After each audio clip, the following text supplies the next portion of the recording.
ఈరోజు మహాత్మా గాంధీ వర్ధంతి సందర్భంగా స్వతంత్ర సమరయోధుల పార్క్ లో మనం ఆయనకి ఘన నివాళి అర్పిస్తున్నాం. ఆయన రాకపోతే భారతదేశమే లేదు అన్న స్థాయిలో కనీసం ఓ కేజీ మాంసం కూడా శరీరంలో లేకుండా భారతదేశానికి స్వతంత్రం సాధించిన ఘనత మహాత్మా గాంధీది. ఆయనకి కులబలం లేదు, తర్వాత డబ్బు బలం లేదు, కనీసం శరీరంలో కండ ఏమైనా ఉందంటే అది కూడా లేదు. అవేమీ లేకుండా ఎవరు రానప్పుడు నేను ముందుకు వెళ్తున్నాను ఈ పంచి కట్టుకుని అని చెప్పి ఆయన ముందుకు వెళ్ళి ఈ భారతదేశానికి స్వతంత్రం రప్పించడంలో నిజానికి ఆయనకి అనేక మంది భక్తులు ఉన్నారు. దేశాల్లో గాంధీ తత్వం గురించి, గాంధీ ఫిలాసఫీ గురించి అనేక కార్యక్రమాలు చేయడం జరుగుతుంది. అటువంటి మహానుభావుడు మన భారతదేశంలో పుట్టడం మరీ గొప్పతనం ఏంటంటే, ఈ రాజమండ్రి మనం ఎక్కడైతే నుంచున్నామో ఆ గడ్డ మీదకి ఆయన నుంచుని ప్రసంగం ఇచ్చే సందర్భం ఉంది. 3 సార్లు గాంధీ గారు మన రాజమండ్రికి వచ్చారు. అందులో 2 సార్లు ఈ మనం ఎక్కడైతే ఉన్నామో ఈ పాల్ చౌక్ లోనే ఆయన సమావేశం ఏర్పాటు చేశారు. కాబట్టి నిజానికి మనం ఆ ఘనకీర్తికి మనమే వారసులు అని చెప్పి సందర్భంగా తెలియజేసుకుంటూ, జాతిపిత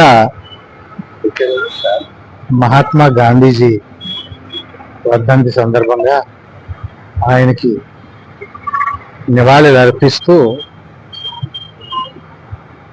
ఆయన ఇచ్చిన సందేశం, దేశానికి ఇచ్చిన అహింసా మార్గాన్ని,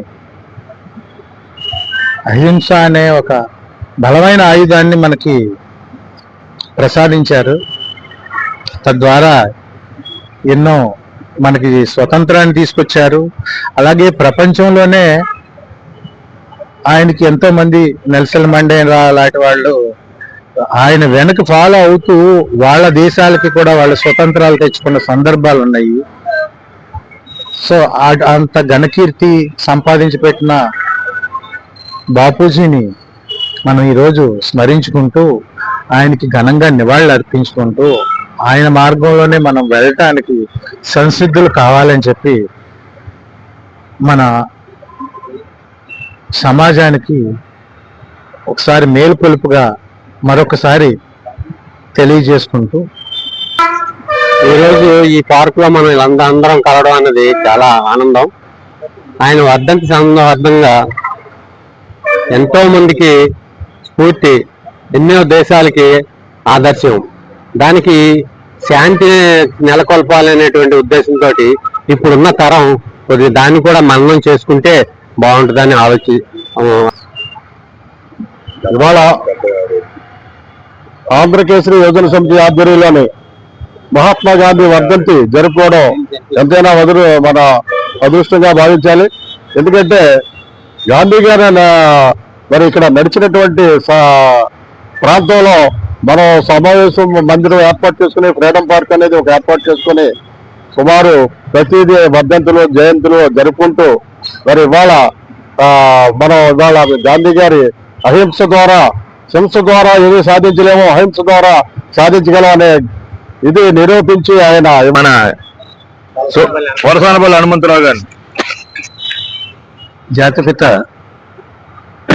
మహాత్మా గాంధీ గారికి ఈరోజు వర్ధంతి సందర్భంగా ఆయనకి నివాళులు అర్పించుతూ, అలాగే ఇప్పటికీ ఆయన చనిపోయి 78 సంవత్సరాలు అయింది. 1948లోనే చనిపోయారు. మరి ఆయన దేహ బలం కానీ, అలాగే ఆర్థిక బలం కానీ, శారీరక బలం కానీ లేకుండా ఆ యొక్క స్వాతంత్ర సమరాన్ని కూడా ఆయన దగ్గరుండి నడిపించారు.